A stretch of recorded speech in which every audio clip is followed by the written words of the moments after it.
मुलं पळवणारी टोळी गावात आल्याच्या अफवेतून मारहाण करण्याच्या प्रकारानं विकृत रूप धारण केलं।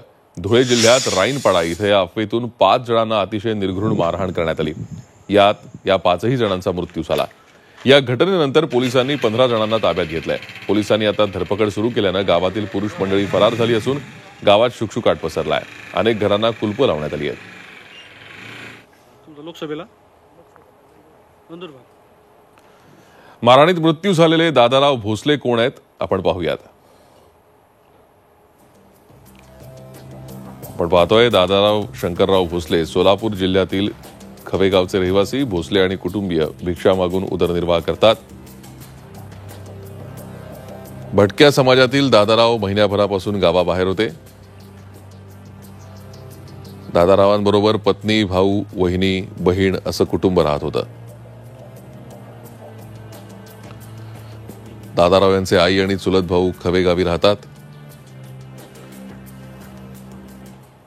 धुळे जिल्ह्यातील राईनपाडा गावात घडलेल्या सामूहिक हत्येत मृतांची ओळख पटली आहे। सर्वजण सोलापूर तालुक्यातील असून भिक्षा मागून व्यवसाय करत असल्याचं समोर आलंय। त्यांच्या नातेवाईकांशी बातचीत केली आमचे प्रतिनिधी योगेश खरे यांनी। राईनपाड्याच्या घटनेमध्ये जे काही मृत्यू झालेले आहेत त्यांची ओळख पटलेली नव्हती। आत्ताच थोड्या वेळापूर्वी त्यांचे रिलेटिव्ह जे आहेत किंवा त्यांचा मुलगा मुलगी या ठिकाणी हजर झालेत। त्यांच्याकडून जाणून घेऊया, कुठले आहात तुम्ही आणि कोण आहेत तुमचे हे सगळे?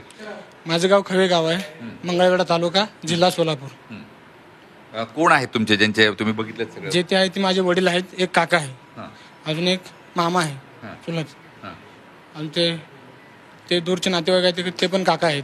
ओके, ते कशासाठी इकडे आले होते? ते भिक्षा मागण्यासाठी आले गावाकडे। भिक्षा मागण्यासाठी? त्यांचं जे हे होतं तो भिक्षा मागण्याचं काम? हा, भिक्षा मागण्याचा व्यवसाय होता। अच्छा, आता कधी ते इकडे निघालेले आणि म्हणजे राहणारे कुठले आहेत एक्झॅक्टली? राहणारे प्रॉपर खवेचे आहेत। कुठलं? खवे, मंगळवेढा तालुका, जिल्हा सोलापूर। सोलापूरचे? ओके, तुम्ही बघितलंय त्यांना? नक्की ते तुमच्याकडे बघितले? ओके, तुम्हाला वाटतंय तेच आहेत? नाही वाटत आम्हाला। ते वाटत नाही? अच्छा, तिला माहिती नाही। ओके, तिला माहिती नाही। ओके, मी बघितले माझ्या मागण्याचं आता जे काही घडलेलं आहे तुला माहिती काय झालेलं आहे या ठिकाणी सगळं काय मागणी? काय ते मला योग्य न्याय मिळाली पाहिजे हे माझी विनंती आहे। तुझं नाव काय? संतोष भारत भोसले। संतोष भारत भोसले। ओके, आपण बघू शकतोय की त्यांचे नातेवाईक आत्ताच या ठिकाणी हजर झाले आहेत आणि सर्वजण सोलापूर जिल्ह्यातले आहेत।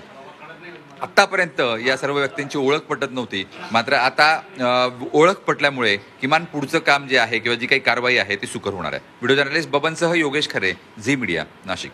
झी 24 तास रहा एक पाऊल पुढे।